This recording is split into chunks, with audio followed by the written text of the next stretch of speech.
তো hello guys, আসসালামু আলাইকুম। তো বন্ধুরা, সকলে কেমন আছেন? তো আশা করি সকলে অনেক অনেক ভালো আছেন। তো আজকে আবার আপনাদের মাঝে চলে এসেছি নতুন একটি ব্লগ ভিডিও নিয়ে।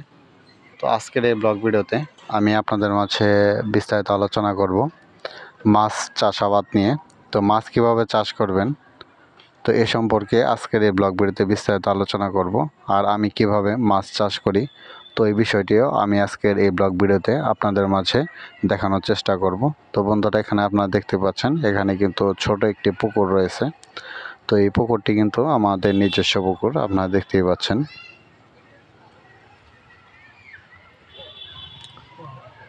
তো এই যে পুকুরটি দেখতে পাচ্ছেন, তো এই পুকুরে কিন্তু গভীরতা ভালোই গভীরতা রয়েছে, অনেক গভীরতা রয়েছে, এবং কি পুকুরটি কিন্তু হচ্ছে সাইডে কিন্তু অনেক ছোট, প্রায় হচ্ছে এখানে 3% জমির ওপর কিন্তু এই পুকুরটি কিন্তু খনন করা হয়েছিল, এবং কি এটা কিন্তু অনেক আগের পুকুর। তো এখানে এই পুকুরে কিন্তু আমরা অনেক আগে থেকে কিন্তু মাছ চাষাবাদ করি।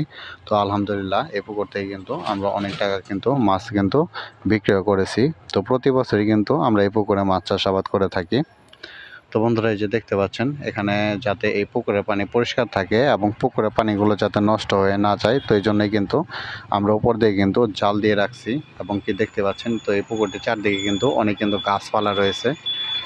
তো এই গাছের যে পাতাগুলো রয়েছে, তো এই পাতাগুলো যখন হচ্ছে পুকুরে পড়ে, পানিতে পড়ে, তো এই পাতাগুলো নষ্ট হয়ে পচে, তো পানিগুলোকে নষ্ট করে ফেলে। তো পানি যাতে নষ্ট না হয়, তো এই জন্যই কিন্তু চারদিকে এখানে জাল দেওয়া রয়েছে। তো গাছের ওপর থেকে যখন পাতা পড়বে, তখন কিন্তু এই জালের ওপরে পড়বে, তো পানি কিন্তু তখন নষ্ট হবে না, দেখতে পাচ্ছেন। আর যদি পানি নষ্ট হয়েও যায়, তারপর হচ্ছে চুন প্রয়োগ করার মাধ্যমে কিন্তু পানি কিন্তু বিশুদ্ধ করা যায়, এটা কিন্তু আপনারা সকলে জানেন। তো বন্ধুরা, আপনারা চাইলে এই পদ্ধতিতে কিন্তু মাছ চাষাবাদ করতে পারেন। তো মাছ চাষ কিন্তু একটি লাভজনক ব্যবসা। তো যারা সঠিক পদ্ধতিতে মাছ চাষাবাদ করতে পারবেন, তারা কিন্তু আপনারা লাভবান হতে পারবেন। আর অবশ্যই কিন্তু আপনারা সঠিক পদ্ধতিতে মাছ চাষাবাদ করার জন্য